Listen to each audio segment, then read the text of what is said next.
Black Star Network is here. holding no punches. I'm real revolutionary right now. Black power. Support this man, Black media. He makes sure that our stories are told. Thank you for being the voice of Black America, Roland. Stay black. I love y'all. All momentum we have now, we have to keep this going. The video looks phenomenal. See, there's a difference between Black Star Network and Black-owned media and something like CNN. You can't be Black-owned media and be scared. It's time to be smart. Bring your eyeballs home. You dig?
Today is Friday, October 28th, 2022. Coming up on Roland Martin Unfiltered, streaming live on the Black Star Network. Another young black man in crisis, shot and killed by police. We'll tell you what happened in Kentucky. In Utah, why is a sheriff's officer roaming the streets looking for a black shoplifting suspect with a lasso? We'll talk with Black Lives Matter Utah about that. In Phoenix, voter intimidators actually win in court. Yeah, we'll explain what that means. Also, on today's show, folks, Democratic Senate Majority Leader Chuck Schumer caught on a hot mic talking about the election prospects for Democrats in Pennsylvania and Georgia. Also, the husband of Speaker Nancy Pelosi is brutally attacked in their home by a right-wing extremist who was looking for Speaker Nancy Pelosi. Also, in our Education Matters segment, we're discussing dyslexia on today's show. And, folks, we'll continue focusing on, of course, the election, 11 days away, and polling data not good for Democrats, but we'll explain how young voters and women voters are being undersampled. All of that next on Roland Martin Unfiltered on the Black Star Network. Let's go. He's got it. Whatever the miss, he's on it. Whatever it is, he's got the scoop, the fact, the find. And when it breaks, he's right on time and it's rolling. Best believe he's knowing. Putting it down from sports to news to politics. With entertainment just for kicks, he's rolling. It's on go, y'all. It's Roland Martin, yeah. Rolling with Roland now. He's funk, he's fresh, he's real, the best, you know he's Roland Martin now.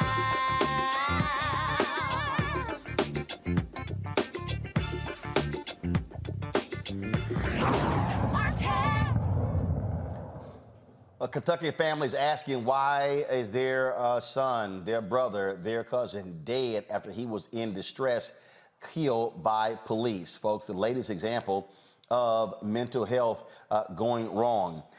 In Kentucky, folks, this took place on Saturday. Desman LaDuke was in a mental health crisis. According to reports, police were called because he threatened to harm himself. It took his aunt about an hour to get to the scene. When she arrived, cops from Nicholasville, Kentucky Police Department with drawn guns and assault rifles surrounded the house.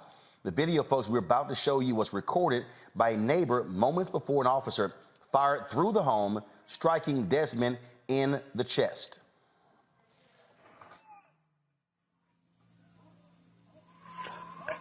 Oh, fuck.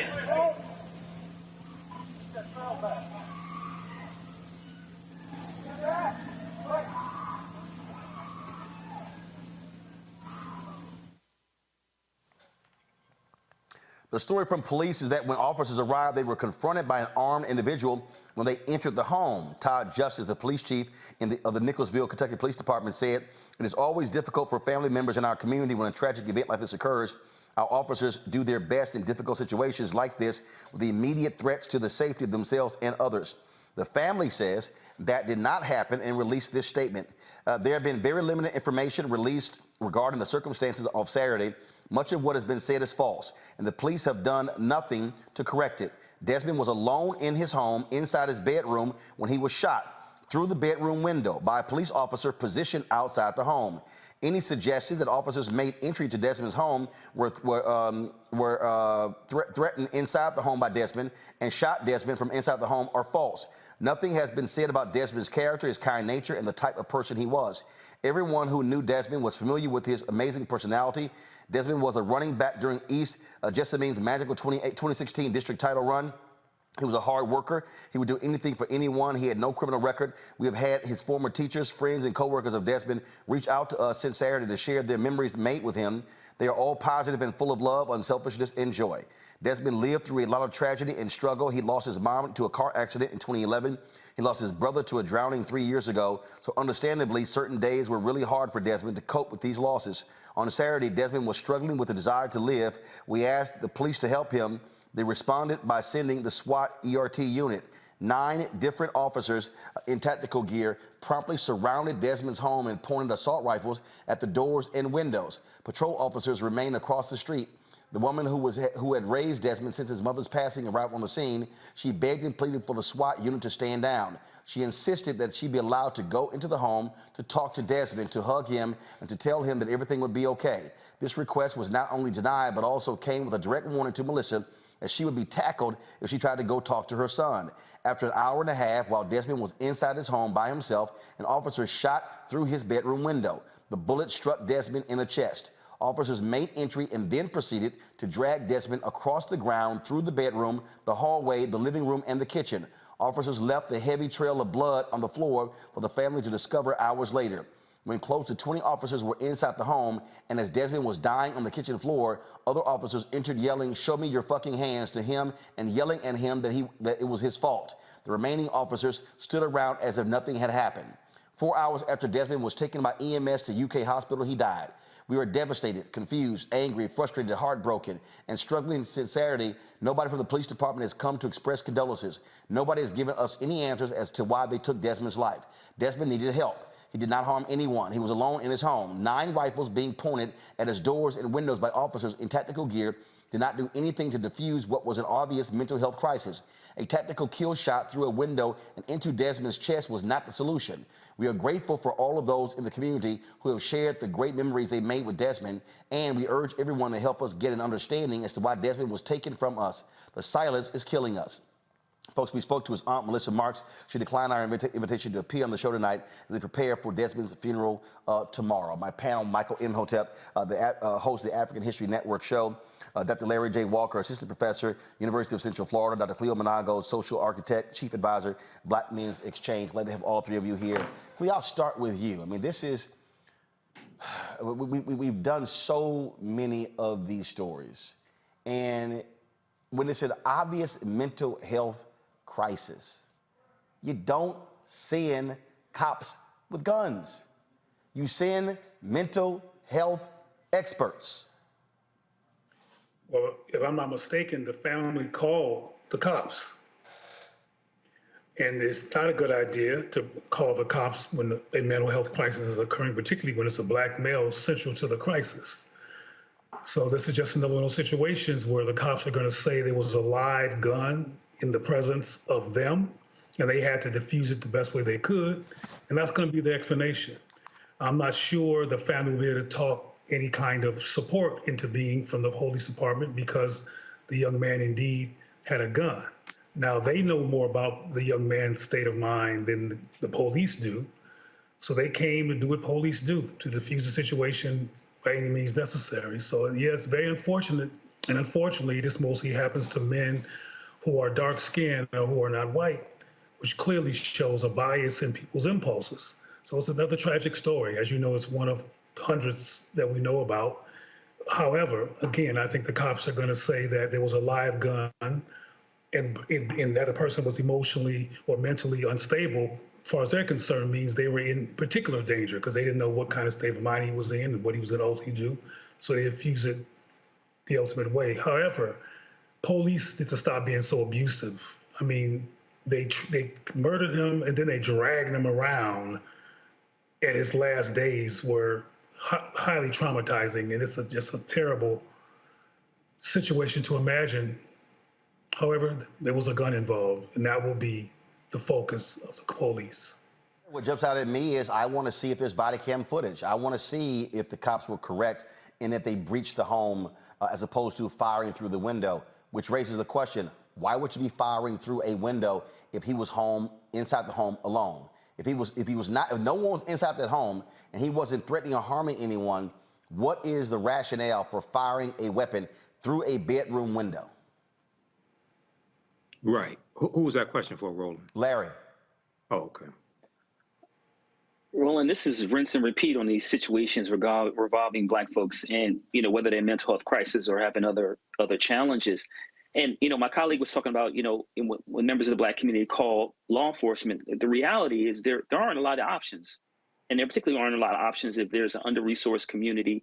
I'm not familiar with the area in Kentucky, but, whether it's urban, rural, suburban area, sometimes they don't have the necessary resources to deal with mental health crisis.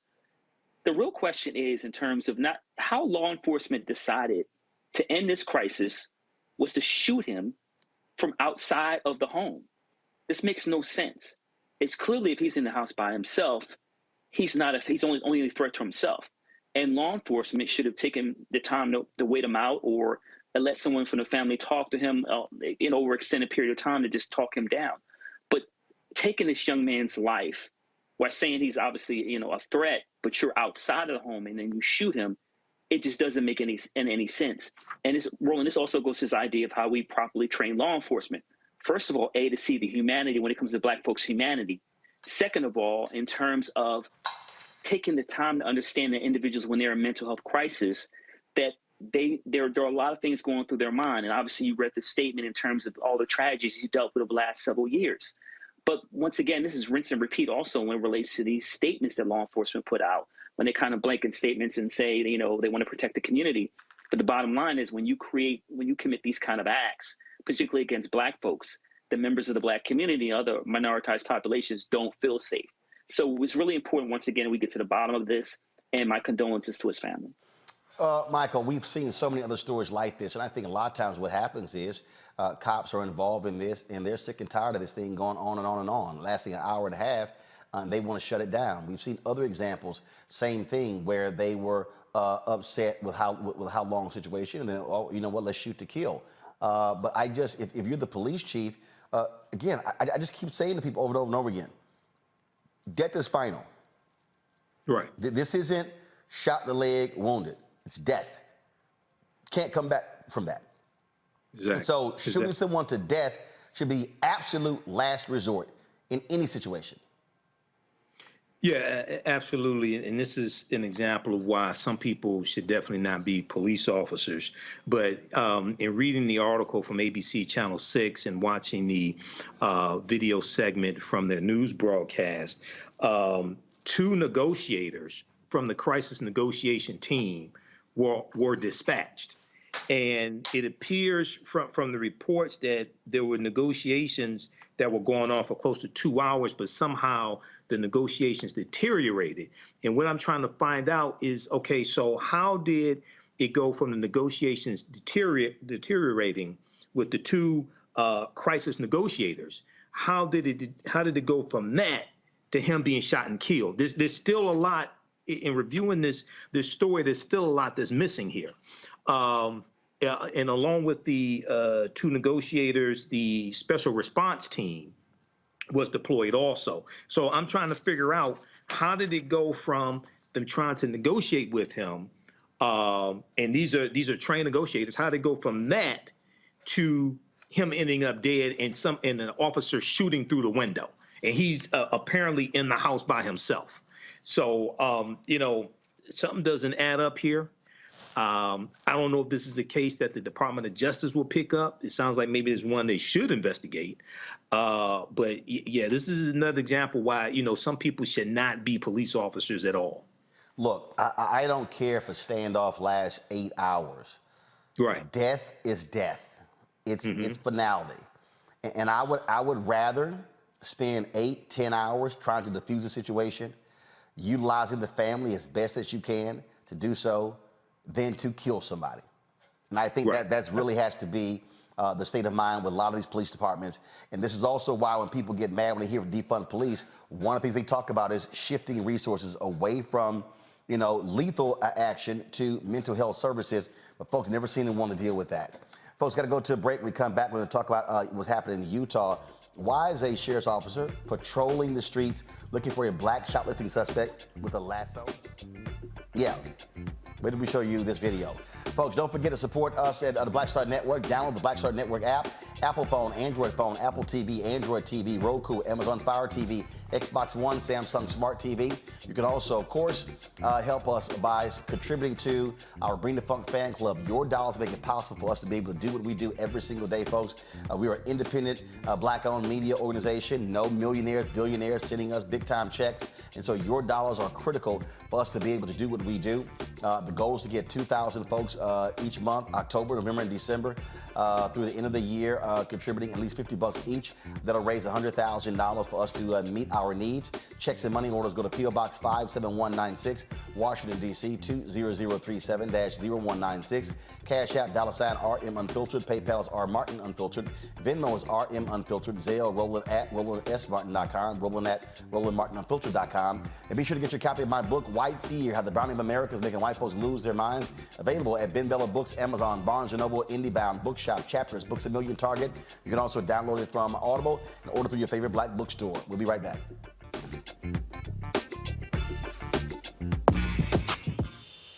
When we invest in ourselves, our glow, our vision, our vibe, we all shine. Together, we are black beyond measure. We've got to stand up. Republicans are banning abortion rights, tearing down democracy, blocking progress. But when Democrats stand together, we win. Because we voted, Democrats stood up for black lives, voting to ban police chokeholds, stood up for black women, putting one on the Supreme Court, stood up for our families, lowering cost of health care and prescriptions and capping insulin, and stood up for millions by slashing student debt. This November, let's stand up together and keep making progress. This is our time, our moment to move forward, beyond the gun violence, the hospital closures, the unaffordable housing. Brian Kemp's Georgia for the wealthiest few. Stacey Abrams is looking out for every Georgian. She'll invest our $6 billion surplus in the fundamentals, education, healthcare, housing, and a good living, putting more money in your pocket to build one Georgia where everyone has the freedom to thrive. When we invest in ourselves, we all shine. Together, we are black beyond measure. You know what's on the ballot.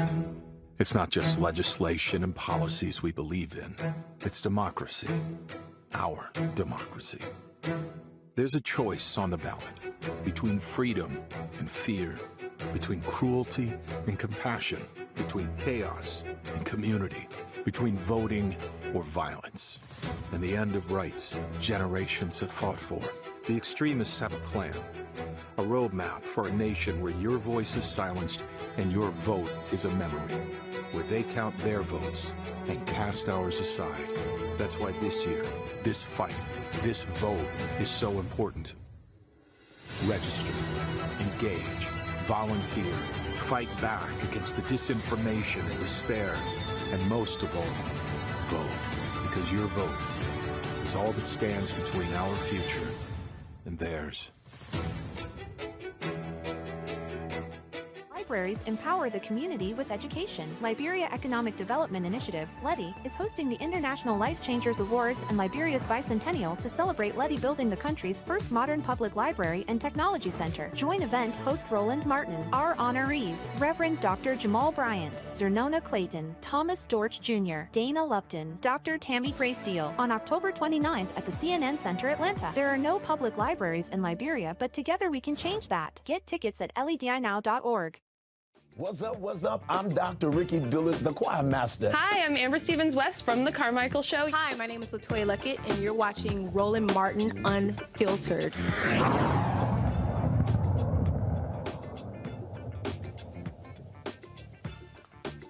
So in Utah, a white sheriff's deputy is captured on video looking for a black shoplifting suspect with a lasso. She says that was easier and better than tasing him. Watch this.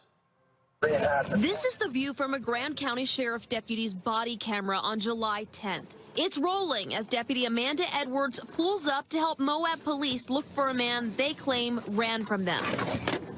And that is a lasso. It's considered a utility tool, used by law enforcement here for stray livestock, and even once in another county, helping rescue a man from a flood. How's it going, guys? I'm looking for a gentleman that took off running on us. But on this day, African-American gentleman, Deputy Edwards has other plans. That was my plan, man. I mean, it's better than running, right? As she explains to anyone who asks.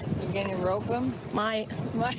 It's better than running. Or taser, right? Yeah, it's less painful. During the recording, Edwards says the man was suspected of stealing sunglasses. Gray shorts, African-American gentleman. They didn't find him, but for about 35 minutes, Deputy Edwards is seen twirling or carrying the rope as she interacts with the public or other members of law enforcement. No, I don't see him.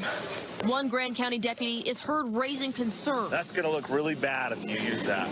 Better than a taser.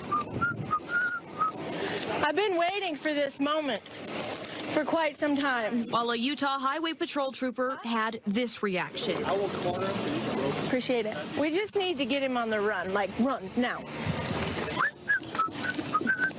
I don't take that as joking. Like, to me, it comes back to a matter of professionalism. Grand County Sheriff Stephen White says it was an email from a local journalist that triggered an internal affairs investigation. White says what you see in this video violates department policy. That was not an approved apprehension tool. It was not, it's just, and it shouldn't have been brought out. He told us Edwards was disciplined but would not provide specific details. He said their investigation determined race was not a factor. And then there's no indications of any of that. White says Edwards is a good deputy who made a mistake. I think she's owned up to that mistake. Well, she called it a joke. Do you think that's owning up to it? She's owned up to it. So what does accountability look like? What are they going to say? I'm not like anybody up with it. Ray Duckworth, the operating chair for Black Lives Matter Utah, joins us right now. Ray, glad to have you on the show. So the sheriff says, oh, she's owned up to it. But how the hell do you absolutely violate department policy with a lasso? Well, like they said, that's a utility tactic tool, right? And they use it for animals. So in that instance, in that body cam footage, she compared a black man and approached him as if she would approach a loose cattle or a loose dog or a loose animal running around the town. So if she violated policy by pulling out something that they don't train to apprehend suspects with, well, if I violate a policy, I would be fired for it. So that is what I think about that. Has the sheriff met with any community leaders like yourself to discuss this? Not that I'm not aware of that. No, nothing that I know of. Have y'all sought a meeting? Mario Mathis, he went to Moab and protested outside of their door by himself. He is also a black man. He is also part of the chapter and also part of Utah's Black History Museum. And he felt it to do so. So if they didn't take that opportunity to connect with a black man, a local black man, an activist, a community member, the door was open. The door is always open. What more do y'all want to see done? Ooh, accountability. Just accountability. And I know that's like a tough thing, but it has to be more than her saying she was sorry and it was just a joke. Carolyn Bryant, she was also joking and she's sorry. And we don't have Emmett Till because of her nasty joke and her nasty apology. So it does not equate for me as accountability. It does not. She could absolutely do more. Gotcha. Well, this is certainly unfortunate and just another example of what we have to deal with some of these police officers on police forces all across the country. Absolutely. All right. Ray, we appreciate it. Thanks a lot.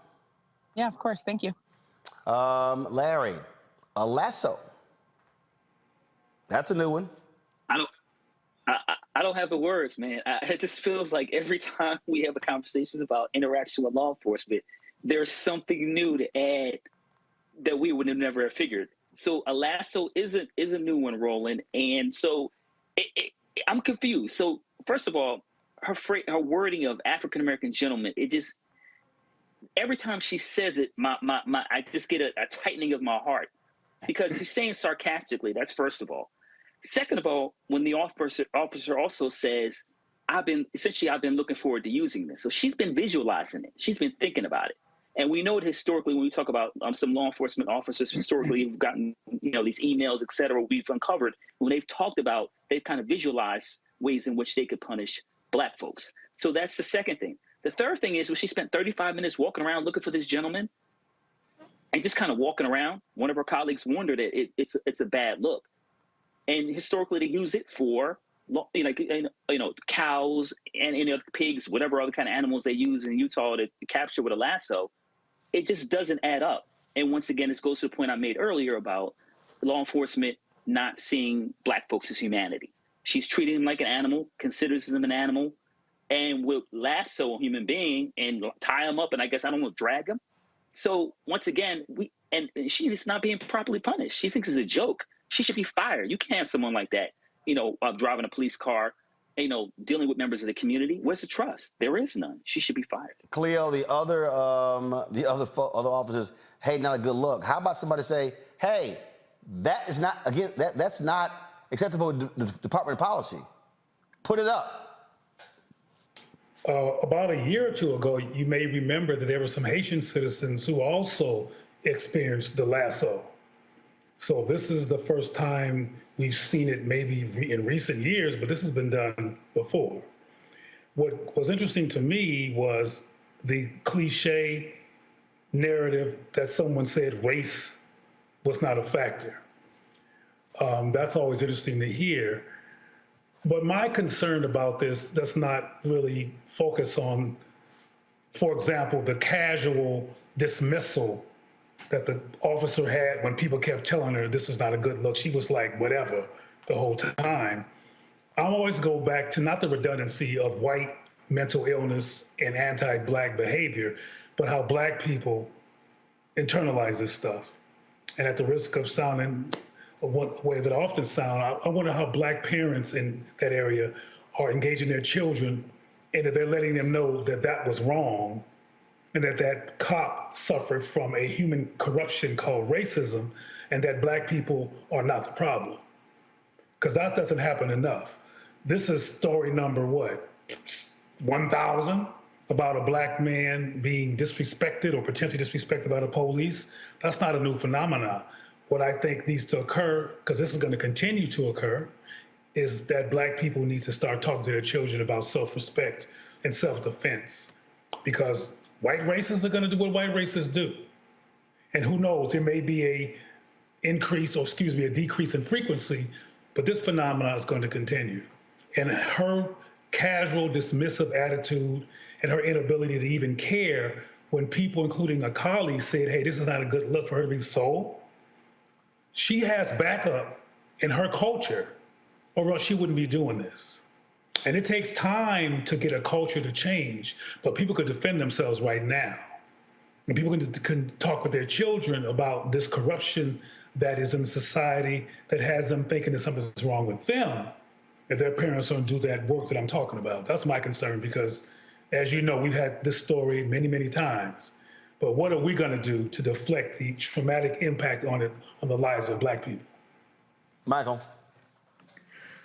Yeah, lassos are not new. It's something old. And this, reminds me of reading about lynchings in the early 1900s in this country. The sheriff, Stephen White, said that there was no indication that race was an issue. So the question I would ask is, how many times has Sheriff Deputy Amanda Edwards used the lasso to hunt, to corral or apprehend white suspects? I'm just curious. I would imagine the answer is 0. So, and then you go and you read the story. All this was over some allegedly stolen sunglasses. I'm not condoning stealing, but wait a second. You search for 35 minutes for somebody that allegedly stole some sunglasses and you're going to lasso them? And then she said it's better than tasering them.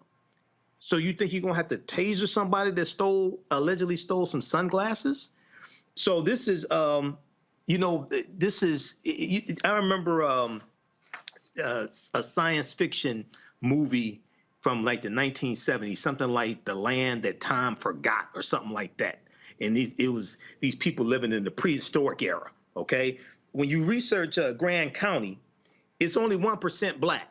It's 89% white, is a population of 9,600 people, and is only 1% black. So once again, this is something that makes no sense, and some people just should not be police officers. That's it. Simple as that. All right, folks, got to go to a break. When we come back, more on Roland Martin Unfiltered. We'll talk about Speaker Nancy Pelosi, her husband, being brutally attacked by right-wing extremists in their San Francisco home. Why Republicans acting like this is a joke? Shows you who they are. And then, of course, Fox News. Oh, my goodness. Who should we blame on this? Hey, let's blame President Biden. Seriously. All right, folks, download the Black Star Network app, Apple phone, Android phone, Apple TV, Android TV, Roku, Amazon Fire TV, Xbox One, Samsung Smart TV. Join our Bring the Funk fan club. Send your chicken money orders to P.O. Box 57196, Washington, D.C. 20037-0196. Cash App, $RM Unfiltered, PayPal, R Martin Unfiltered, Venmo is RM Unfiltered, Zelle is Roland at RolandSMartin.com. Roland at RolandMartinUnfiltered.com. And of course, you can also get my copy of my book, White Fear, How the Browning of America is Making White Folks Lose Their Minds. You can order the book, Ben Bella Books, Amazon, Barnes & Noble, IndieBound, Bookshop, Chapters, Books A Million, Target. Also download it from the app, Audible. And of course, you can order through your favorite black bookstore. I'll be right back. When we invest in ourselves, we all shine. Together, we are black beyond measure. This is our time. Our moment to move forward, beyond the gun violence, the hospital closures, the unaffordable housing. Brian Kemp's Georgia for the wealthiest few. Stacey Abrams is looking out for every Georgian. She'll invest our $6 billion surplus in the fundamentals, education, healthcare, housing, and a good living, putting more money in your pocket to build one Georgia where everyone has the freedom to thrive. We've got to stand up. Republicans are banning abortion rights, tearing down democracy, blocking progress. But when Democrats stand together, we win. Because we voted, Democrats stood up for black lives, voting to ban police chokeholds, stood up for black women, putting one on the Supreme Court, stood up for our families, lowering cost of health care and prescriptions and capping insulin, and stood up for millions by slashing student debt. This November, let's stand up together and keep making progress.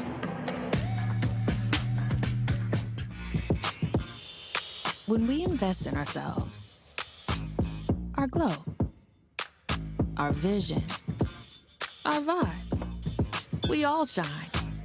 Together, we are black beyond measure. It's about us. Everybody all together. We are in sunny South Dallas. The election is coming up. It's super important that folks know who they are voting for, but more importantly, what they are voting for. Y'all, we got the free shirts and free lunch right over here. Freedom is our birthright. No matter what we're up against, we're sending a message in Dallas and Texas and in this country. We won't back down. That's what this bus tour is all about. The housing cost is one of the most capitalized areas that we have found.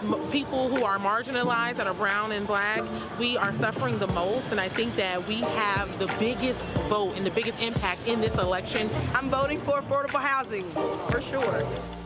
We should not be paying the cost of a utility failure because our elected officials are too proud to say we need help.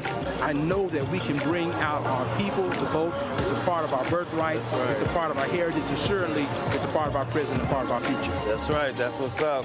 And we won't black down. Forward that message to 5 friends, because in that message, it's got links to how to get registered, how to check your registration status. Like I said, 2:30 we'll start rendezvousing right here on this street. I am voting to let our voice be heard in the rural communities that, hey, we are people too. There are things that we need. Free shirts, free food, and lots of power. We are in Longview, Texas, where Black Voters Matter, 365. Whatever type of oppression a white supremacist throws our way, we will not black down. We are in relentless pursuit of liberation of our people. Freedom is liberation for black bodies and black communities to make economic change through political power. Freedom is choice. We won't black down. We won't black down. We won't black down. We won't black down. We won't black down. We won't black down. On the next Get Wealthy with me, Deborah Owens, America's Wealth Coach, Black women are starting businesses at the fastest rate than any other segment. However, finding the funding to build them is challenging. On our next Get Wealthy, we're going to talk with author Catherine Finney, who wrote the book, Build the Damn Thing. And she's going to be sharing exactly what we need to do to achieve success in spite of the odds. As an entrepreneur of color, it's first, building your personal advisory board. I think that's one of the things that's helped me the most. The personal advisory board are the people who are in the business of you personally, and want to see you succeed. That's right here on Get Wealthy, only on Black Star Network.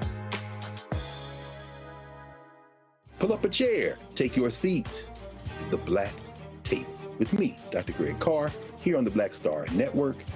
Every week, we'll take a deeper dive into the world we're living in. Join the conversation only on the Black Star Network.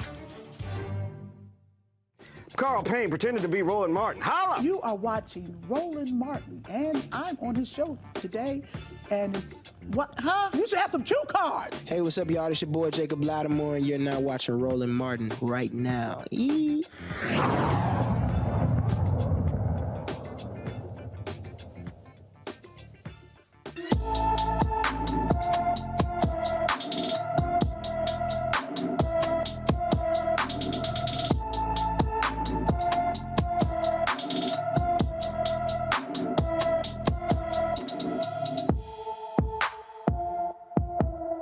Dominique Whitfield Wiltz has been missing from Chicago since October 5th. The 14-year-old is 5 feet 3 inches tall, weighs 110 pounds, with black hair and brown eyes. Anyone with information about Dominique Whitfield Wiltz should call the Chicago Police Department at 312-747-5789, 312-747-5789. Folks, Democrat Senate Majority Leader Chuck Schumer says Senator Raphael Warnock may be facing some headwinds in Georgia. He was captured on a hot mic talking with President Joe Biden about the race between Warnock and Herschel Walker, as well as John Fetterman and Mehmet Oz in Pennsylvania. Here is what was captured. That scene, we're in danger of that scene.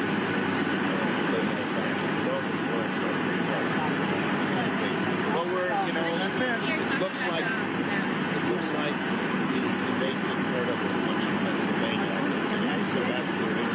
And basically, we're picking up steam for that. Yeah.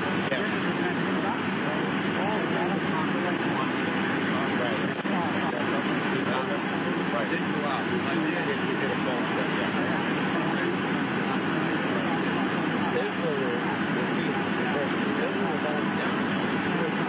It's hard to believe that they will vote for the shit. By the way, tomorrow, yeah. But our vote, our early turnout in Georgia is huge. Now, I've talked to some folks out of Georgia. They believe that Senator Chuck Schumer was doing that on purpose.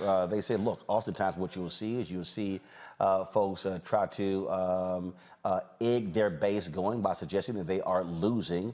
Things are not going well. Also, in Pennsylvania, there have been a couple of polls that have come out showing Mehmet Oz actually having a 48-45 lead against Fetterman after the debate. There's another poll that shows Fetterman is up 1.6%. Now, when it comes to voting, some 17 million early voting ballots have already been cast all across the country. Folks, this has been a breakdown by the University of Florida's U.S. Elections Project. As of Friday morning, the project counted 17,441,774 early votes, of which 11,109,257 were mail-in ballots returned, and 6,332,517 were cast in person. 56 million mail-in ballots have been requested. Now, even though the midterm elections have historically low participation compared to presidential cycles, despite growing interest in recent years, turnout in 2022 is still projected to be higher than usual for a midterm election. Georgia has been breaking records as well. Now, in Arizona, you have an issue there where you had some right-wing folks, some militia folks who have been camping out, if you will, at a mail drop box where they went to court and a judge ruled that those folks cannot be removed because it violates their constitutional protections. Really? Now, these extremist groups are showing up wearing fatigues, brandishing guns, and following and filming voters. Yeah, now this is critical because in Arizona, you've got Democrat Katie Hobbs going against Republican Carrie Lake, who is a vicious MAGA supporter. She has been very loud and proud in saying she will not accept the results of the election. She has not accepted the results of 2020 election. And so that's what you have going on there. Bottom line is this here, and I keep saying, folks, polling at this point does not mean anything. Because one of the things that you have to look at when you talk about polls is who is being sampled. In one of the, I'll give a perfect example, in one of these polls, Tom Bonyard, who was a Democrat, he showed how in studying this one particular sample that shows leading, one of the things that he said is that it undersampled young voters around 14%, even though in the last two election cycles they turned out 25-28%. Same thing when it comes to women voters. And really, that's the thing right here, Michael. We really can't, you really can't say what's going to happen. We saw what happened in Kansas when women turned out in significant numbers and voted down that ban on abortion. And so, look, if you have women voters turn out at a much higher rate because of the Dobbs decision getting rid of Roe v. Wade, if young voters turn out anywhere from 25, 28, 30, 35%, that could be very good for Democrats. Absolutely. You know, Bruce Lee used to say bricks don't hit back. When all the karate practitioners used to talk about how many bricks they can break, all that stuff, he was like, that's irrelevant. Bricks don't hit back. Polls don't vote. And you know, polls, even though, you know, you have some pollsters who are tried and true and things like this, but polls are a way oftentimes for unqualified white people to get a check as well. Okay, so if we look, for instance, I look at different news sources. I was looking at Fox. I was looking at an article from Fox News today talking about African-American voters in Georgia. Black voter turnout is up in Georgia as Stacey Abrams' White House doubled down on voter suppression claims. Okay, so they're trying to throw that in there and say, oh, black voter turnout is up, so voter suppression is non-existent. But we see that.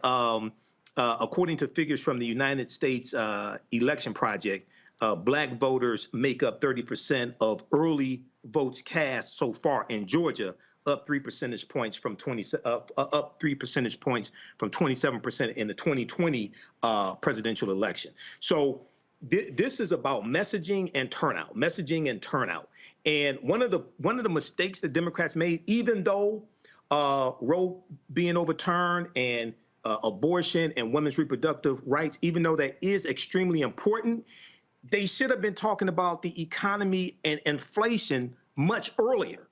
They should have been drilling down on that months ago. Number one, talking about how Democrats saved the economy with the $1.9 trillion American Rescue Plan that no Republicans in the House or the Senate voted for. Number two, and explaining to people how it's helping them, how there was funding to open up schools, how there was funding to hire more teachers, first responders, police officers, things like this. Okay, $46.5 billion in rental assistance for renters as well as landlords.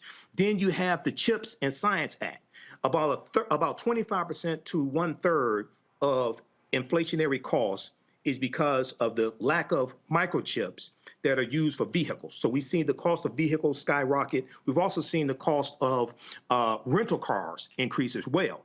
Well, Democrats passed the CHIPS and Science Act, okay, which is going to bring back thousands of manufacturing jobs and lower the cost of vehicles. Yes, some Republicans voted for it. I think it may be 24 in, I think maybe the House or something like that. But overwhelmingly, they voted against it. okay? Then you have the Inflation Reduction Act.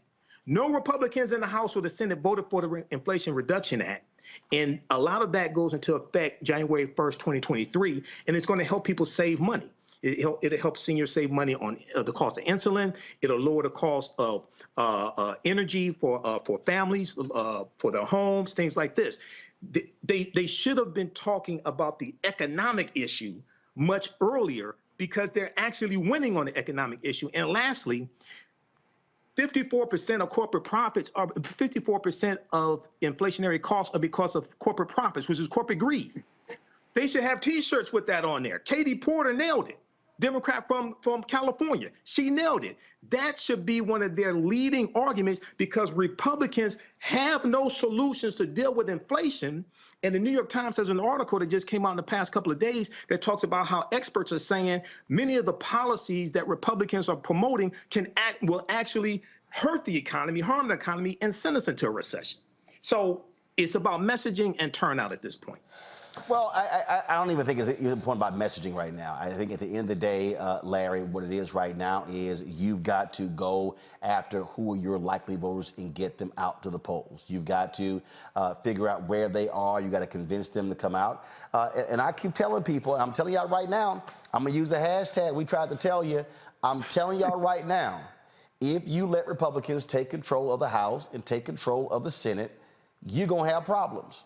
I'm telling y'all right now, if Kerry Lake wins in Arizona, if Blake Masters wins that Senate seat in Arizona over Mark Kelly, y'all don't, what these people are going to unleash, because if these right-wing MAGA people win, it's going to embolden them even further. And so Democrats and progressives can't be playing games here. This ain't no time to be playing cute. Oh, and I love these people sit here. Oh, you just sitting here trying to get folks to vote Democrat. Okay, mess around and find out. And then you can be like, oh my goodness, this actually happened? Yeah, we told you. We told you it was gonna happen. Larry? Right. Roland, I've been in this game, this political game, for a long time. And I really feel like, and we talked about this a lot in your show, and you highlighted just a few seconds ago. It reminds me of the Marvel, Marvel Endgame with Thanos. That we're in political endgame in terms of some of these right-wing politicians you described, many of them who are going to get elected just here in 11 days. So let's talk about a couple important things. My colleague talked about the Inflation Reduction Act. We can certainly talk about the infrastructure bill, student, what the White House has done in terms of student debt, trying to tackle student debt. But what's really on the ballot, now those issues are important for Black folks and some other groups. But let's be clear, racial identity is really on the ballot. And that just goes to your book about white fear, Roland. I think this is one of the things that, beyond policy issues, racial identity, we know that the opinions of whites in this country have become more and more radicalized over the last several years.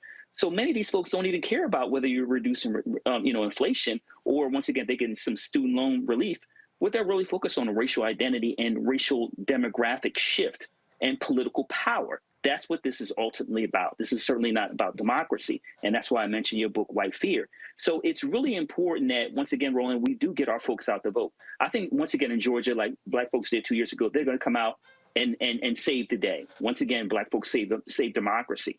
But the bottom line is, in the future, especially in 2024, Roland, we're going to make sure that the Democratic Party is putting money into shows like your show and other Black platforms to make sure that we're galvanizing members of the Black community, not at the last minute, not in the last 30 days or 2 weeks, but throughout the year.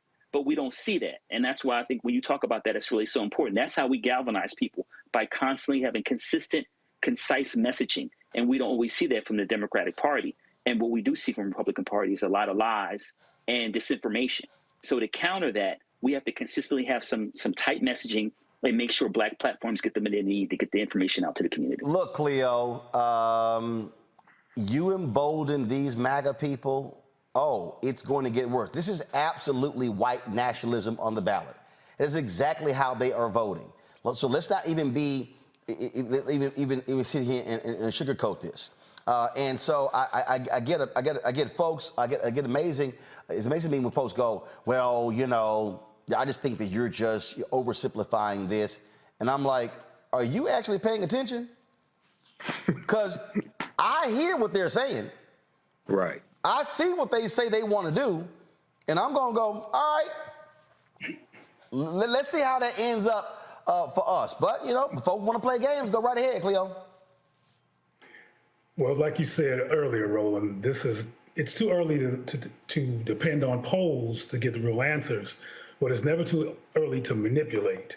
And what was happening in that conversation with Biden was an attempt to manipulate and talk in ways that imply something that hopefully the people who he cares about voting will get.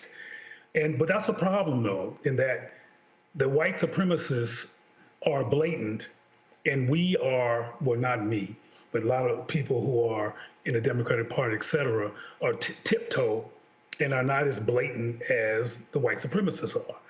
I agree with the colleague who mentioned that we should start understanding that there's racial issues here, and that white power is trying to make a comeback. But I don't know if we're making that clear to black people. Roland, you mentioned earlier that folks are saying that you are an advocate, or some people have even said use the word hack for the Democratic Party. Instead of looking at you as an advocate for people being in power who can help black people, they're simply focusing on Democrat, Republican. I think there needs to be more language about the importance of black people having power and black people seeking power and black people feeling like they deserve power and that they're worthy of power. I think those kind of language needs to be inside of any kind of people's position who are against white supremacy, instead of it simply being about Republican and Democrat. We need to be as blatant about that we're concerned about black people having collective power. I'm not talking about individuals with money and tokens.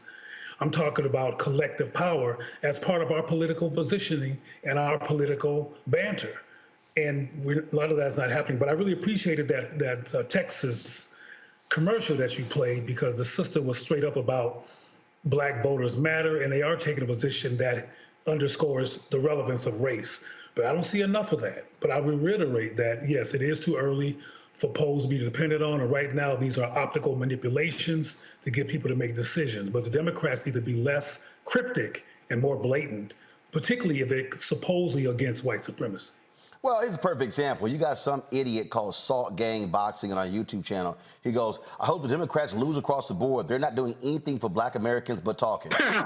I mean, this is the kind of stupidity that we see a whole lot from these people. I saw a video earlier. This dumbass Philip Scott with Africa Diaspora News. I don't know, this fool out of Houston, I think. And he tried to trash Black Voters Matter by saying, oh, they nothing but a Democrat front group. Now, they out here doing the work, galvanizing black people, speaking to the issues. But fools like this, and see, and what these are indeed anti-black operatives. Let me say it again, anti-black operatives. And what they try to do, they try to say, oh, no, we're advocating for black people regardless of party. Okay, let's lay it out on the table. How many black people are most affected by diabetes and the cost of insulin? Which party tried to cap insulin at $35? Democrat or Republican? Democrat. But which party make that relevant to black people in very blatant ways? What are you talking about? If more black people have a higher incident rate of diabetes. So when they tried to cap it at $35, Democrats voted for it, Republicans voted against it.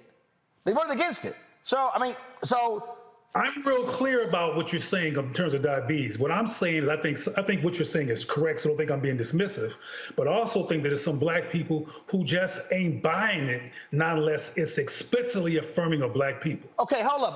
But here's what I understand.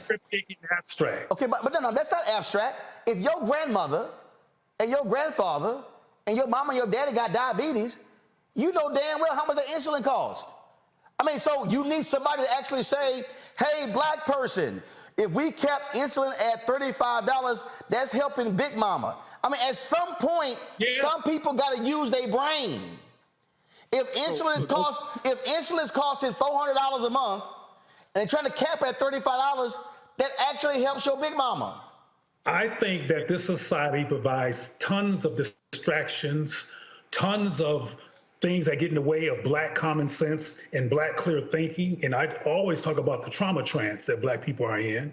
And that trauma trance can derail the capacity to be cognitively logical about what makes the most sense. You know yourself that sometimes it's hard just to get Black people to the table, not because we're defective people, but there's these trauma situations that get in the way and cause paralysis and cause us to have blinders. And sometimes we do need a message like Big Mama has diabetes. If you want to deflect that as a generational curse, vote for so-and-so. Sometimes we need messages that break through the trance that are very, very clearly affirming of Black and speaking to the specifics of the Black experience. Because some people just don't buy it. And they look at people as taking sides. And I told you some time ago that Blackness in and of itself is not enough of a calling card anymore in many cases to get Black people to be supportive of a Democrat or Republican. People trying to have power. So if in the last 2 years, the federal government gave HBCUs 4 times as much funding than these states are actually funding these HBCUs, do we just dismiss that? I mean, do we literally dismiss? A lot of people don't know that, Roland. This is what I was talking about messaging. See, for instance. No. We talked about it a lot. I've had people. No, wait. I've had people literally come in our chat and say on social media, "Oh, that don't count," and I'm like, don't everybody care about HBCUs? Not everybody cares about HBCUs and the academic. Wait. Hold on. Let's stop. Not everybody care about HBCUs. Is that not Black? Okay, that's a low. No. That ain't no debate. No, there ain't no debate. 80% of the folks who attend HBCUs are Black. And when you talk HBCUs, you're not talking just the impact of the school. You're literally talking about the Black community that is around those HBCUs. So the businesses, the restaurants, the convenience stores, we can go on and on and on. So the impact of money going into those schools has a direct impact on Black people in those communities. Are we saying that's not relevant? It is relevant. It is relevant, but a lot of people, first of all, HBCUs got $5.8 billion in 2021, okay? That's a record amount of funding that they have ever gotten in 1 year. That came from the Biden-Harris administration. A lot of people, even though we talk about it here, Roland, I talk to a lot of people on my platforms and things like this. I have people contact me on YouTube, et cetera. A lot of people don't know that. This is what I'm saying about messaging. With the Democratic Party, they have a real problem with really explaining what happened and how it helps you. What this policy is and how it helps you. Well, here's the deal, Michael. Michael, but literally, I have spent time walking through policy, and you still have folk go, that don't count. And me too. That don't count. And me too. That don't count. And so at some point, I mean, I literally had somebody tell me, guy hit me up, Larry, he said, this was a trip. He said, name one thing the Democratic Party has done in the last 15 years that's directly helped Black people. And I said to him, that the Affordable Care Act caused a dramatic decrease in the number of Black people who were covered by health care. Yep. He said— increased by 3 million. Hold up. He said that wasn't for us. I was like, no, hold up, Larry, I literally went, hold up. Are you telling me Black people who now have access to health care, they was like, well, the co-pays are this, they are high. I'm like, bruh. So at some point, some people are so illogical, right, that nothing will satisfy them. And again, the responses that I get from some folks, Larry, just I'm like, What in the hell are you talking about? Larry, go ahead. So listen, Roland, there are a couple things to peel back here. You're right. Look, when you were saying, before you said the Affordable Care Act, that's the first thing I thought about. Certainly we know that disproportionately the higher percentage of black folks are uninsured.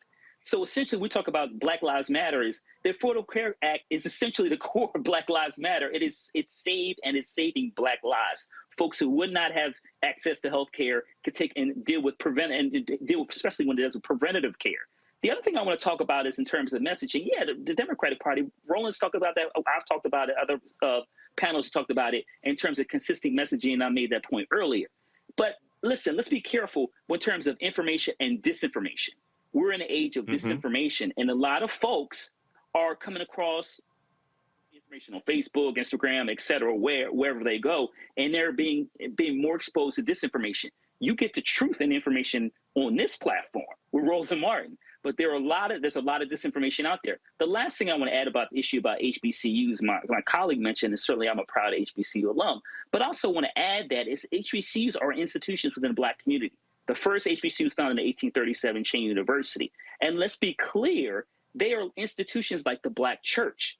That's why Dr. King and Thurgood Marshall, I can go on and on in terms of all the prominent HBCU alum. But Roland made an important point. UNCF has a study that looked at the economic impact that HBCUs not only had on if they're in urban, rural, suburban communities, but the states that in which they're located in terms of the millions of dollars that those institutions have brought forth to those states. So it is in the best interest of Democrats and Republicans to make sure that, obviously HBCUs thrive. So there are institutions that are important in the black community, like the Black church and various other like D9 sororities and fraternity, et cetera. Those are all core aspects of who we are collectively as a people. So I just thought that was important. And then what you also get, the stuck on stupid people who love to just throw things out. Like, for instance, some idiot named Mikey B goes, "This is the Boule crowd, y'all." Michael, you remember the Boule? No. Larry, you remember the Boule? No, I'm not, Roland. Cleo, you remember the Boule? I'll have to preface that with hell no. Okay, so I am. So dumbass Mikey B, how's this the Boule crowd? I mean, again, what we have to understand is what we have to understand is, and this is critically important. There are people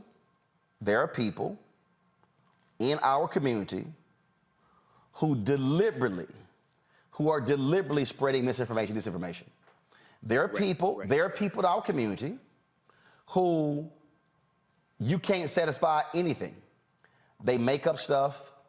They'll say, "Oh, nothing is ever done," and then this is their new line. But what specifically have they done for black people? And I've actually walked people through. Like I can't even explain the sheer nonsense of the fools who still running around hollering about an anti-Asian hate bill. I mean, I see you educating them on social media about that, Roland. I'm talking about, like, they literally are walking around going, "But they got a hate crime bill." No, they didn't. Okay, so let me address that quickly, Roland. No. Number one. No, we don't need to address it. I've already addressed it. It's a lie. Right. So I don't need to. Understand that. I'm not going to rehash the bullshit. They got a hate crime bill. It's a lie. They didn't. But what I'm saying is, there are people who deliberately spreading misinformation, and there's no amount of logic you could apply. So sometimes we just got to go ahead and say there's some folk who look like us who just stuck on stupid. I block a lot of those people who are stuck on stupid. I just block them because I don't have time to argue with them. But what a lot of those people don't talk about is the Emmett Till anti-lynching bill, and this is the first anti-lynching bill in 122 years. No. You know what they're gonna say? That got no teeth. That means nothing. I mean, again, even when something gets passed, it gets dismissed. And so, I follow a number of different things, and I'm like, so so you finally reach a point where you say, okay, what exactly then do you actually want?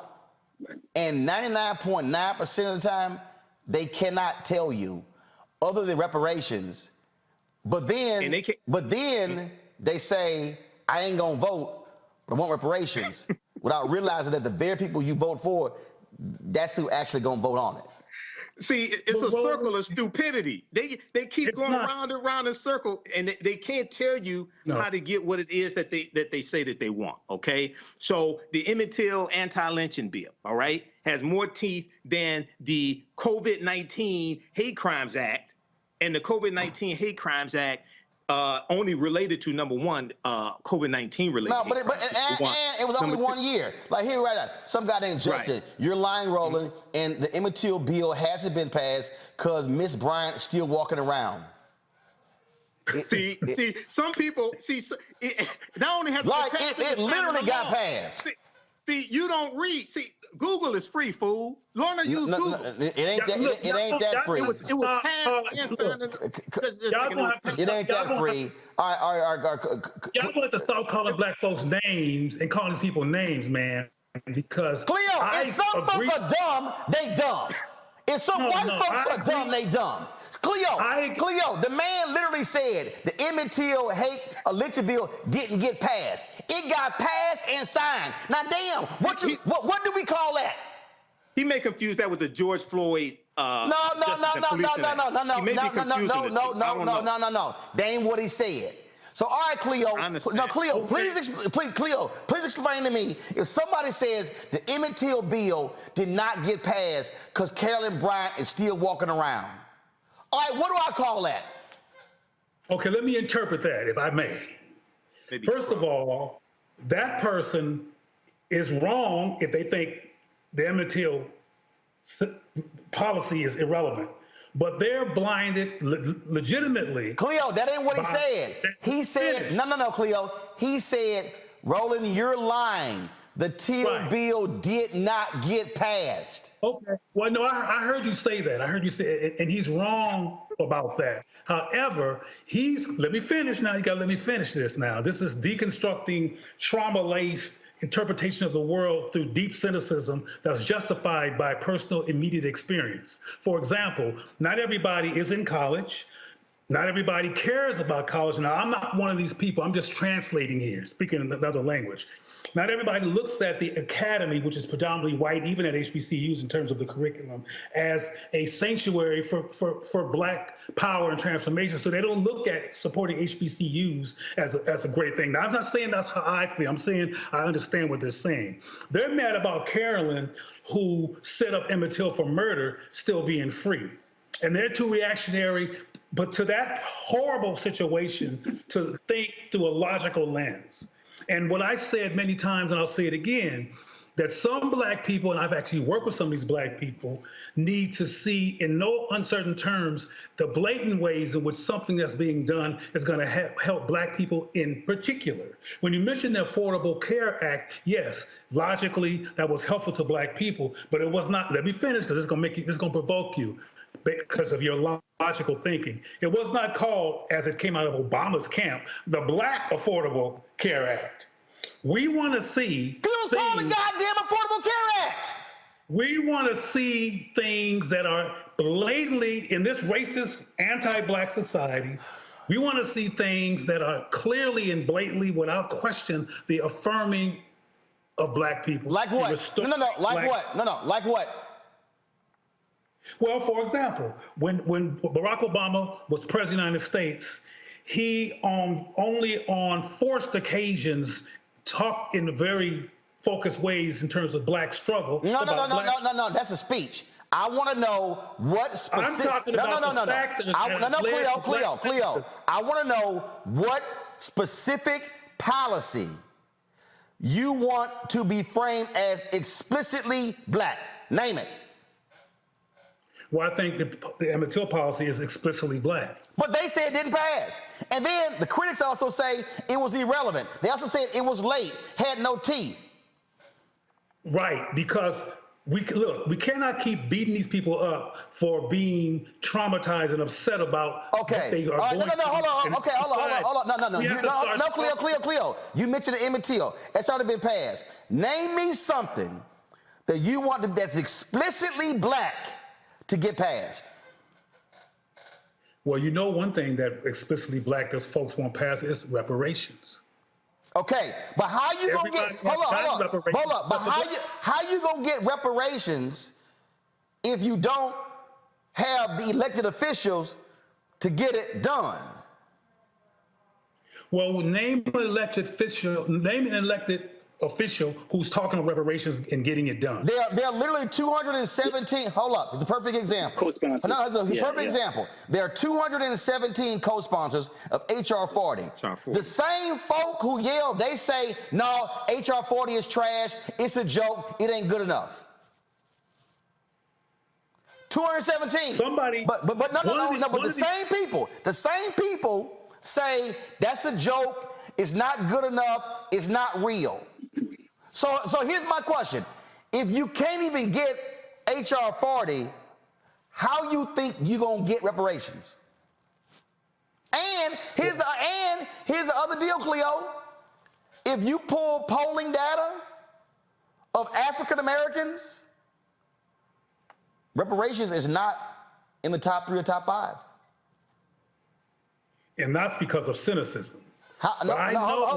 Yeah, because there's a lot of black people who don't believe it's real. Is that ever going to happen? But hold up. Answer my question. If you got the folk who even yell that, oh my goodness, HR 40 is a joke, well then tell me then how you think you gonna get something else. Like if you're moving in stages. I've heard Congresswoman Sheila Jackson Lee, the late Congressman John Conyers say, you need to have a study first. You got a commission that's in California, all right? Now here's the deal. The commission in California can make recommendations. That don't mean the California Assembly is gonna pass it. But I'm still asking you the basic question. You got a lot of folk who believe reparations who think HR 40 is trash, oh, that's a waste of time. So, okay, if you can't even get that, what makes you actually think you're gonna get something larger? Do you not move in steps? Roland, your voting formula and position is true. It's completely true. Most of the logical steps that have been described by all the panelists are true. It's true that the Affordable Care Act was beneficial to black people and in theory, and in fact, could have an impact on the reduction of diabetes among black people. I understand that, and I know that formula is important. I believe that black people should vote in blocks and become a clear power, both male and female, because we've had a lot of focus on women voting, but men can vote too. And voting is extremely important, particularly as a political strategy for the collective of black people. I get it. I do it. So if we're logical, aren't the other folks illogical? Not necessarily. Okay, what are they then? Confused? They have a trauma-induced, cynical perspective that and believe that it's all for naught because it's been for naught from their perspective. Particularly, they've been violated. If they experience hospitality, if they experience racism, if they're miserable in this society, if they feel like they're an underclass and irrelevant, and that there's a larger system that teaches them that they're irrelevant, they're too cynical to be logical. Okay, well, guess what? We can't re-traumatize them through name calling. We can't well, guess what? Okay, the cynical, traumatized people are gonna be sitting on the sideline getting nothing, while the right wing is getting what they're getting, and that's fine. But I can guarantee you this here. I can guarantee you this in my logical, sensible self, and that is this: if you sit your ass at home and not vote, all you doing is making sure that those who do get what they want. And if you decide to sit at home and check out of a process, well, guess what? Shut the hell up. It's just like let me try to be as basic as possible. If me, Cleo, Larry, and Michael are in the car, and I'm running out of gas, and we got to fill up, and if Cleo chip in some money, and Larry chip in some money, and Michael don't chip in no money, I don't want to hear shit about where we going. Because all you doing is riding for free. You want to roll? No. I gotta go to a break. I got a guest that's waiting. It's a whole bunch of people who are riding for free, but want to tell you how to drive your car. Want to tell you where to go. And I'm telling you right now, if you are choosing to sit on the sideline and not be engaged in this with all your trauma, all your cynicism, all your anger and everything, all you're gonna be is a cynical, angry, upset, traumatized person who's doing nothing about their very situation. And thank God we've had a history of black people, the same black people who were traumatized, same black people who were cynical, the same black people who were angry, same people who also understood. No, they ain't true, Cleo. Roland, have you ever met a brilliant human being who went home every night to a domestic violence situation? Yes. And you met them, and you knew they were really smart. You knew they were really talented. Yes. But they still went home to abuse every night. And you know what? You know what they also did? They left. I've got it. Well, some of them. Hold up. Well, No. I got it in my family. And the reality is this here. The reality is, for the folk who stay in abusive relationships, then what's going to end up happening is either the light switch is going to go off, or it's going to end in tragedy. And what my job is to help them leave that traumatic situation. But what I'm not going to do is sit here, entertain foolishness, and entertain all the rest of this sort of stuff. And that's what I'm going to do. And so, but you're not going to make them leave by calling them stupid. They're not going to leave that domestic violence situation.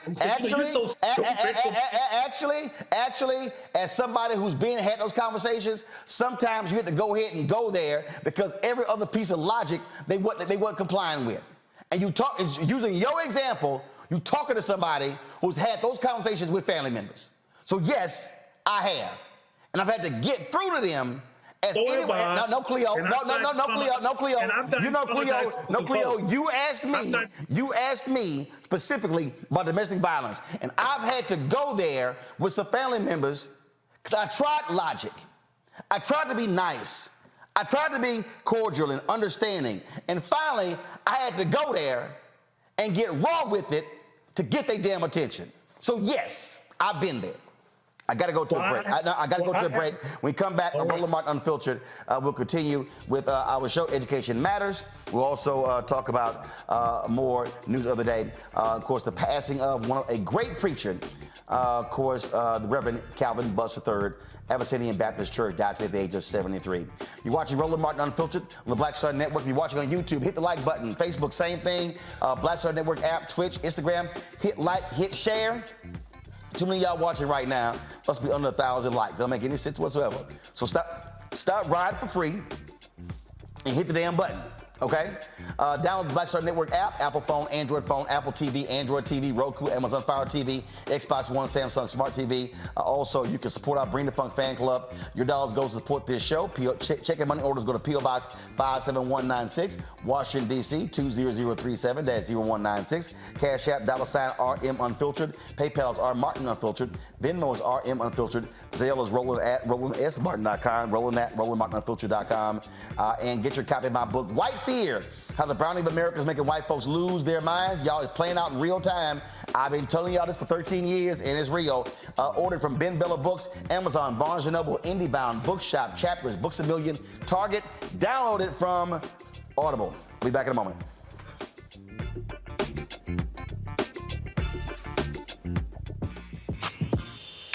When we invest in ourselves, our glow, our vision, our vibe, we all shine. Together, we are black beyond measure. This is our time, our moment to move forward, beyond the gun violence, the hospital closures, the unaffordable housing. Brian Kemp's Georgia for the wealthiest few. Stacey Abrams is looking out for every Georgian. She'll invest our $6 billion surplus in the fundamentals, education, healthcare, housing, and a good living, putting more money in your pocket to build one Georgia where everyone has the freedom to thrive. When we invest in ourselves, we all shine. Together, we are Black beyond measure. We've got to stand up. Republicans are banning abortion rights, tearing down democracy, blocking progress. But when Democrats stand together, we win. Because we voted, Democrats stood up for Black lives, voting to ban police chokeholds, stood up for Black women, putting one on the Supreme Court, stood up for our families, lowering cost of health care and prescriptions and capping insulin, and stood up for millions by slashing student debt. This November, let's stand up together and keep making progress. You want me to do something crazy, but I don't know what to do. I'd rather just sit here. Hi, this is Cheryl Lee Ralph, and you are watching Roland Martin, Unfiltered. I mean, could it be any other way? Really? It's Roland Martin.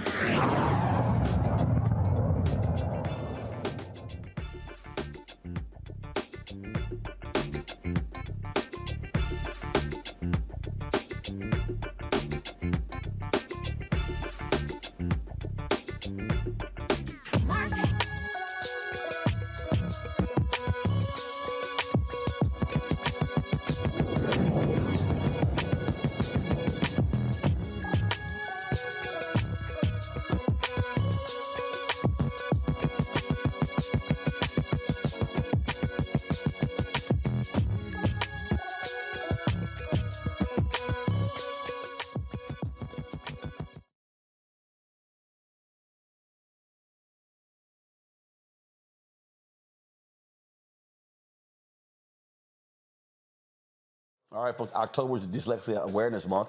It is a learning disability characterized by difficulties with accurate and or fluent word recognition, poor spelling, and decoding abilities. Joining us right now is someone who works in this area, Clarice Jackson. She is the president and CEO of Voice Advocacy Center, a decoding dyslexia organization out of Omaha, Nebraska. So, all right, glad to have you here, Clarice. And so it's interesting when we talk about this. I mean, I know people who are high-functioning people who have dyslexia. And have we gotten to the point in the society where people now understand it a lot better than we have in the past? And are we seeing our education institutions accommodate folks with this dyslexia? I would say that we have definitely come further than we've ever been. However, it's not enough.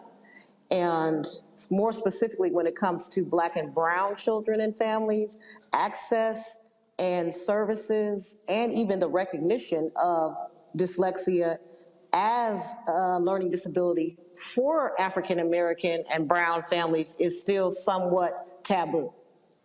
So how is someone, I mean, how are folks being tested? I mean, so how do you arrive at the point where you know someone actually has it? And is it by a certain age? We'll be checking, you know, at 3, 4, 5, 6 when they're 10? Well, you know, dyslexia actually can be detected in the brain as early as 6 months old if you do brain imaging. Actually, a professor out of the University of Nebraska at Lincoln, Dr. Mofis, he has actually done some studies and some research on concussions with football players. And while doing that, he took a look at the brain of children and babies who could have the genetic marker of dyslexia and found it within that imaging. So if you get real in depth with it, you can actually see it in brain imaging. But as far as the normal traditional way, you can screen children for dyslexia age 5 and up. Gotcha. Okay. All right then. And so if you had to say a percentage of school system to actually do that, what would it be?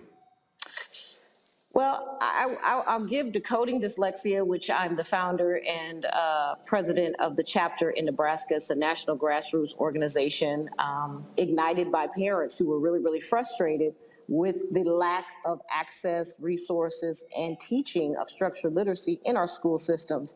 And although dyslexia has been around for decades, the school system up until 2018 in Nebraska had one dyslexia legislation law there.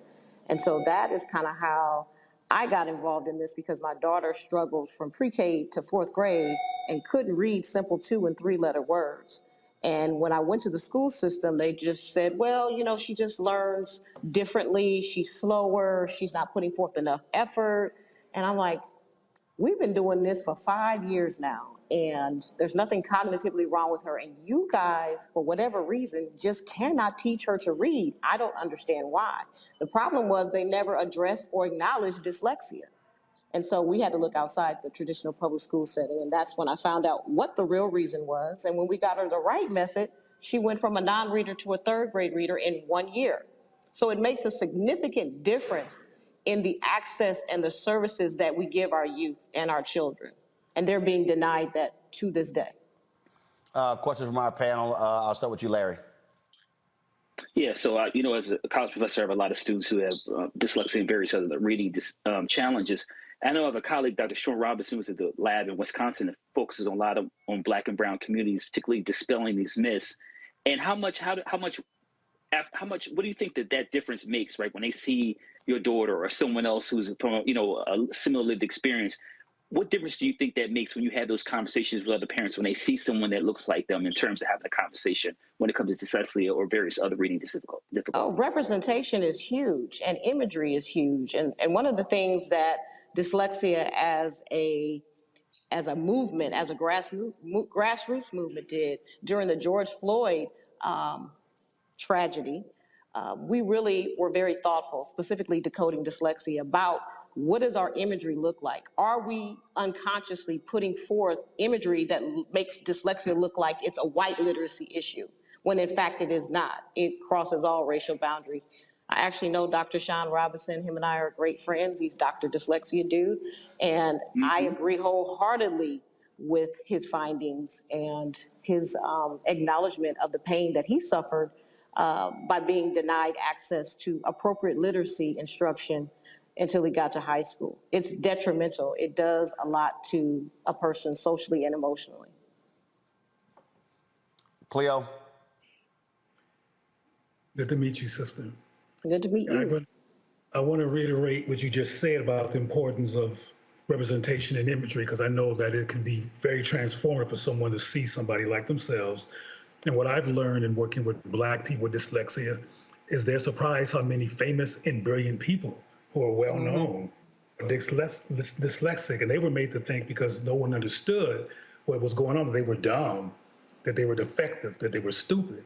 But when they saw somebody who looked like them, Whoopi Goldberg and others, who were on the stage and who were doing well, it brightened up their lives and gave them a lot of more motivation about their possibilities. So I just want to congratulate you on your program, because I know that it's extremely important. And you're right, a lot of people in some of our communities still have no idea what dyslexia really is.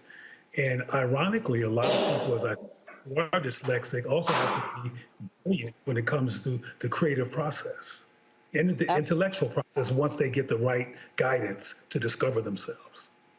Absolutely. And I also think that, you know, a lot of the issue is that there's a lot of myths out there about dyslexia. And so for a lot of people, even admitting that it was really, really an issue was hard for most people. I think we've done quite well in abolishing those myths so that people understand that it doesn't have anything to do with intellect, but how the brain processes language. And we have many, many talented people who have dyslexia who've gone on to do exceptional things, like the people you mentioned. Octavia Spencer also has dyslexia and has acknowledged it.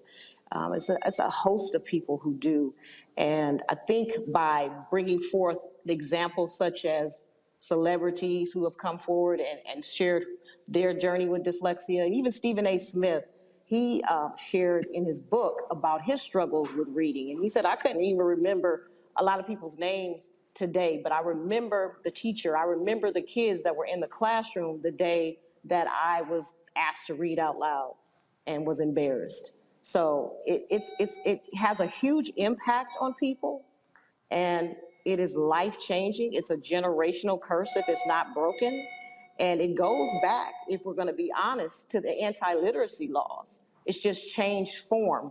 Now it's within our school system, which then pushes our young people, predominantly Black males, into the prison pipeline through the detention center and then also into prison.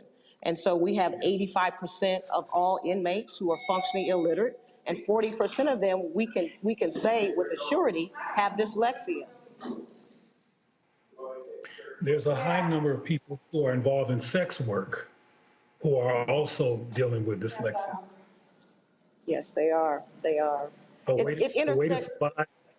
I'm sorry. Go ahead. I couldn't hear you. I'm sorry. I was going to mention that you mentioned prison, and there's people in communities who have dyslexia who haven't got proper guidance or learned how to decode what they have, and so they can feel normal, who have gotten involved in what they feel are jobs that don't require an intellect. Absolutely. Such as sex work. And it's amazing that people have not gotten the support they need, and they think something's wrong with them, and they just need proper guidance and instruction. They do, and they need more people such as yourself, such as Roland Martin, and I'm grateful for this conversation, but we need more of us to get behind this cause, because the National Assessment of Educational Progress just came out with their scores the beginning of this week about the nation's, it's the nation's report card. And when we talk about literacy and reading, over the last 30 years, and we know COVID had a role to play, and people are embellishing COVID as the reason why scores are the way they are because we went through this whole pandemic, when in reality, it has been this bad for 30 years, and we haven't had improvement in reading in 30. And so when we talk about the state that I live in, which is in Nebraska, the 4th grade reading scores in 2019 were only 12% of 8th graders who were proficient, meeting basic standards in reading. And that is just not common to Nebraska. This is the statistic nationwide. It's an epidemic, and it needs to be addressed, and there's an alarm that needs to be sounded, because if our children are not literate, it intersects with health, it intersects with teen pregnancy, it intersects with crime, it intersects with dropout rates. What is our generation and the generations next to them and behind them? What is that going to look like? We're talking about politics and the state of the nation. We have to have a literate nation in order to have a competent nation. And that means we have to start voicing and demanding that our school systems, especially those that don't agree with choice, that they either put up or shut down. All right. Larry? Sorry, I went on my tangent, but I had to do it. Let's see. Michael and Larry, who hasn't asked a question yet? I haven't asked. All right, Michael, go ahead. Go ahead, Michael, go ahead. Yes, Sister Clarice, thanks for coming on and sharing this valuable information. Yeah, I forgot. Cleo asked 5 questions, and so I lost track of who asked the question. So, you know. It's all right. Dyslexia affects voting too, Roland. Yeah, right. Yes, okay. it does, all Roland. right. It yeah, does. okay.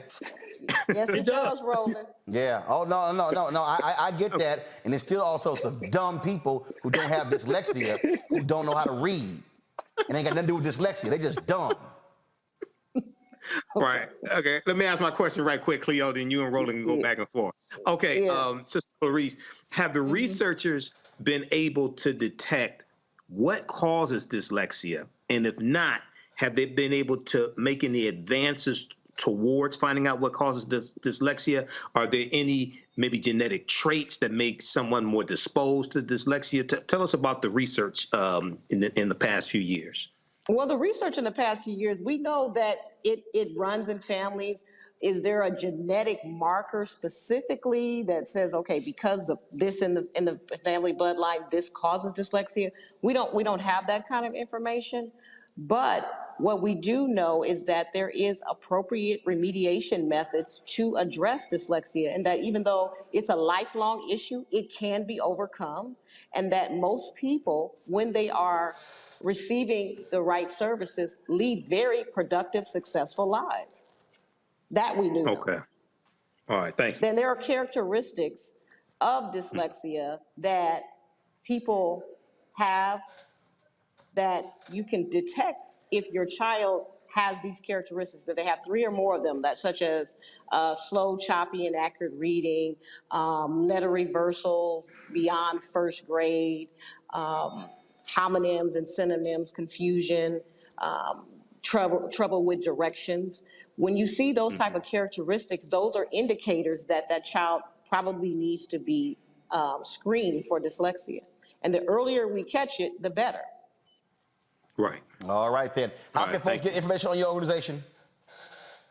Voice Advocacy Center, which is located in Omaha, Nebraska, and I am very proud to say that our center was the first dyslexia screening and tutoring center in the entire state. Now, there are a few more now, but we led the way. And then I'm also the president and founder of Decoding Dyslexia Nebraska, and we are now branching out nationwide. We're doing a lot of remote tutoring and screening in California and several other states. And so watch out for Voice Advocacy Center in Clarice Jackson, because I'm not going anywhere. And last but not least, I wrote the proclamation for the NAACP to acknowledge dyslexia, to legislate and raise awareness for it in every state that has an NAACP, and that happened in 2014. So we're going to keep on moving. All right, we certainly appreciate it. Thanks a lot. Be well. All right, thank you. All right, folks, got to go to this quick break. We come back. Speaking of Nancy Pelosi, her husband is in the hospital after being viciously attacked in their home by a right-wing extremist. And, of course, you know Fox News, they're already blaming Joe Biden. Yeah, really. You're watching Roland Martin Unfiltered on the Black Star Network. Back in a moment.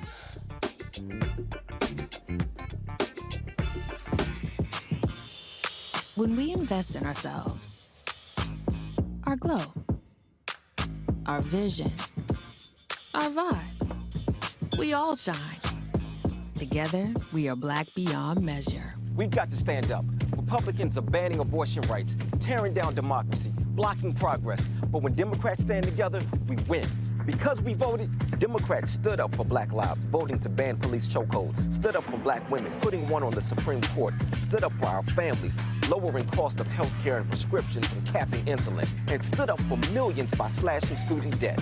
This November, let's stand up together and keep making progress. When we invest in ourselves, we all shine. Together, we are black beyond measure. Hey everybody, this is Sherry Shepherd. You're watching Roland Martin Unfiltered, and while he's doing Unfiltered, I'm practicing the wobble.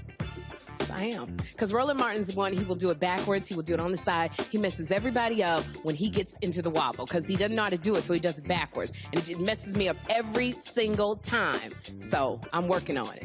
I got it. You got Roland Martin. Hi, my name is LaToya Luckett, and you're watching Roland Martin Unfiltered.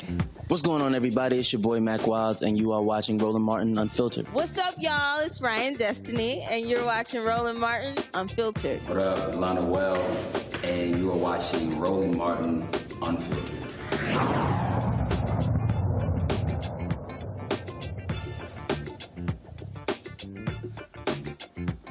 Paul Pelosi, the 82-year-old husband of Speaker of the House Nancy Pelosi, is recovering from a skull fracture. He's had surgery and other injuries after a man broke into their San Francisco home, attacked him with a hammer, tried to tie him up, and said he was waiting for Nancy Pelosi to get home. The alarm went off, and cops were dispatched to the home. Here is San Francisco Police Chief Bill Scott. The suspect has been identified as 42-year-old David DePepe. Mr. Pelosi and Mr. DePepe were transported to a local hospital for treatment. This is an active investigation currently being led by the San Francisco Police Department Special Investigations Division. We are working closely with our partners from the FBI, the U.S. Attorney's Office, the U.S. Capitol Police, and our district attorney here in San Francisco County, DA Brooke Jenkins and her team. The motive for this attack is still being determined. Mr. DePepe will be booked at the San Francisco County Jail on the following charges: attempted homicide, assault with a deadly weapon, elder abuse, burglary, and several other additional felonies. This individual is a right-wing extremist, anti-Semitic as well. And it's been interesting just watching the reaction of various Republicans. Here is this woman, Kennedy, on Fox News. You know how quick they are to jump on it.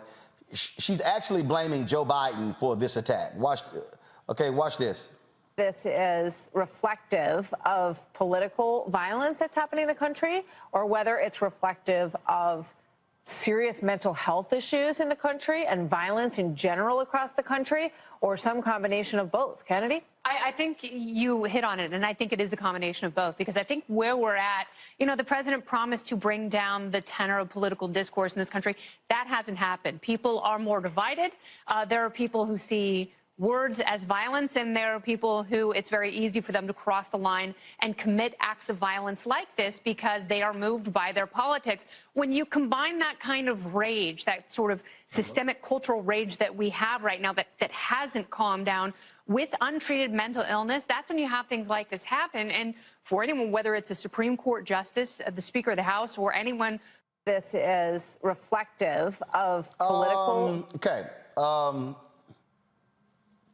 So a right-wing extremist who's anti-Semitic, who believes in conspiracy theories, is Joe Biden's fault. Not where we come from, we call it a Fox News viewer. And a Donald Trump supporter. That's what we call that. Now, the thing that trips me out, y'all, again, when you look at how sick and demented these people are, again, this is what took place today. And when you look at how these people respond, there was an event today where Glenn Youngkin, the governor of Virginia, he actually made a comment, and he didn't say, let's have thoughts and prayers for this. He literally joked about it and said, well, you know, let's send Nancy Pelosi back to San Francisco to be with her husband. Yep. That's literally what he said. Then you've got Roland McDaniel, the head of the GOP, making her. Matter of fact, here is the Glenn Youngkin comment right here. And the voters are getting ready to stand up again and said, we have had enough. Enough of Abigail Spanberger. Enough of Joe Biden. And listen, I want to stop for a minute and listen, Speaker Pelosi's husband, they had a break-in last night in their house, and he was assaulted. There's no room for violence anywhere, but we're going to send her back to be with him in California. That's what we're going to go do. That's what we're going to go do. Wow. And the voters... Wow. That's how they actually think. The thing here, Larry, that I'm still laughing about, I love how these Fox News people somehow are totally divorced from reality of the role that they play every single night, stirring up right-wing extremists, driving lies, driving total BS, and then go, that wasn't us. We didn't do nothing. So, Roland, we're going to keep seeing this. And also, let's go back for a little bit in United States history. We have a long history of political violence. We go back to Abraham Lincoln, 1865. We can talk about the assassination of Medgar Evers and Dr. King in the 1960s. We can even talk about Ronald Reagan's attempted assassination in the 1980s. So we have a long history of political murders and assassinations and attempts to hurt political leaders or those or family members, et cetera. So that's consistently happened throughout our history. But you're right, Roland, these folks, they've been breeding these individuals. We talked about disinformation earlier. They keep talking about, Joe Biden being some kind of evil person and then some of the other Democrats. And they amplify this on social media, Facebook, Instagram, et cetera, these exaggerated pictures, et cetera. And so that feeds this frenzy.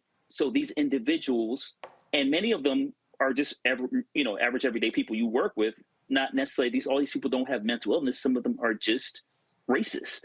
And they are purposely going out looking to harm people. The last point I want to make, Roland, and I want to make sure it's clear if people are watching it on this platform, it is 2022. This will get worse between now and 2024 if you do not put some of these people, stop some of these folks in the next couple of days. It will get worse.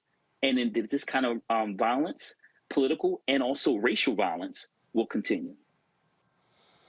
And that is the reality, Michael. I mean, these folks are emboldened. You see these extremists with their guns and their Kevlar and their proclamations that we're going to have this war. That is absolutely the right wing, completely. Absolutely. You're just absolutely right, Wayne. And if this is continued, some people are going to end up getting killed. This is what's going to happen. And there's a deep history, as Larry said, Dr. Larry said, there's a deep history of political violence in this country, but there's a deep history of political violence directly directed towards African Americans. We're coming up on the 102nd commemoration of the Ocoee Massacre of November 2nd, 1920, which happened on Election Day. And you had about 50 African Americans who ended up being killed by white supremacists for trying to vote. You have the Opelousas Massacre of 1868. You have the Clinton, Mississippi riot of 1875. You have these massacres that took place during Reconstruction and after Reconstruction, targeting African Americans who were trying to vote, to suppress our vote, to keep us away from the voter polls, things like this, like the white supremacists are doing right now in Arizona. And they're sitting out with their they're sitting out and they're armed and they're photographing people who are voting, okay, because they have a right to vote, things like this. So this is why all of these Republicans have to be defeated, because they're playing with fire. And this could really explode into something it can explode into another civil war very quickly. Okay, you do not want these white supremacist coup plotters to be back in power. You do not understand what can actually happen. Okay, so this is why this midterm election is probably the most significant midterm election since 1876, and that's the year after the Civil War ended. This is the first midterm election after an insurrection since the 1876 midterm election. So black votes matter, and we have to understand. Lastly, I know people mean well when they say exercise your right to vote. You don't vote for exercise. You want exercise to go to the gym. You vote for power. This is about power and understanding how policies directly impact us. And also you vote to stop people who are trying to do you harm as well.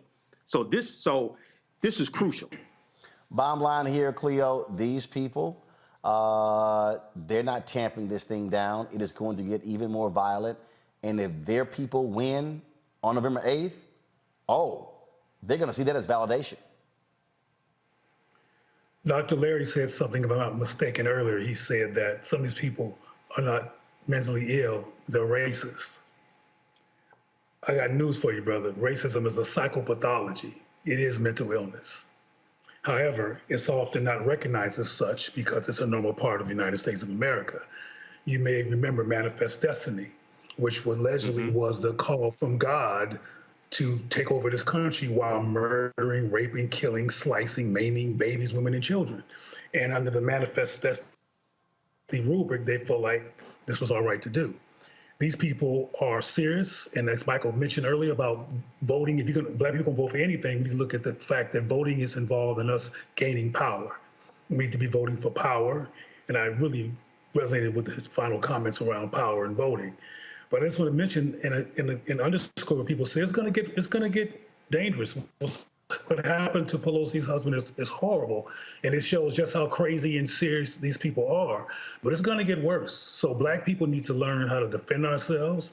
We need to talk to our children about their self-concept so they can have enough self-esteem and enough value in themselves to go vote and look at it as a weapon against their oppression, because it is going to get worse. Yep. Again, this society was built on this. We've already had the panelists break down historical events, and we're in the midst of an historical event that's also dangerous, that's also going to lead to more blood. And police brutality is a blatant example of manifest destiny and its lethal consequences. But there's more to come, and we need to get ready, and we need to talk black people into loving themselves and valuing themselves, along with getting them to value the vote.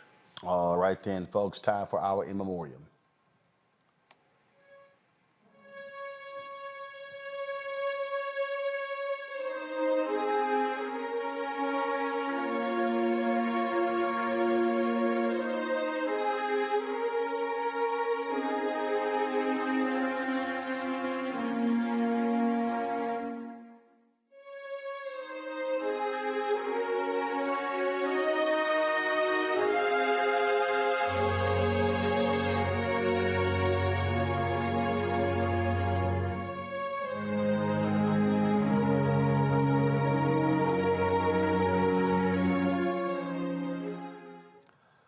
Today, we're mourning the loss of legendary community leader and pastor Reverend Calvin Butts III. He was 73 years old, a longtime pastor of Abyssinian Baptist Church in Harlem. He led that church to new heights.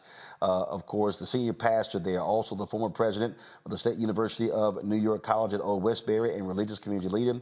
He recently celebrated 50 years with Abyssinian Baptist Church, where he founded the Abyssinian Community Development Corporation to rebuild the community of Harlem.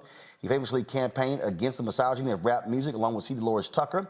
He gained national attention for using a steamroller to crush hundreds of rap CDs outside his church and debating rappers Luke and Ice-T about his concerns with rap music.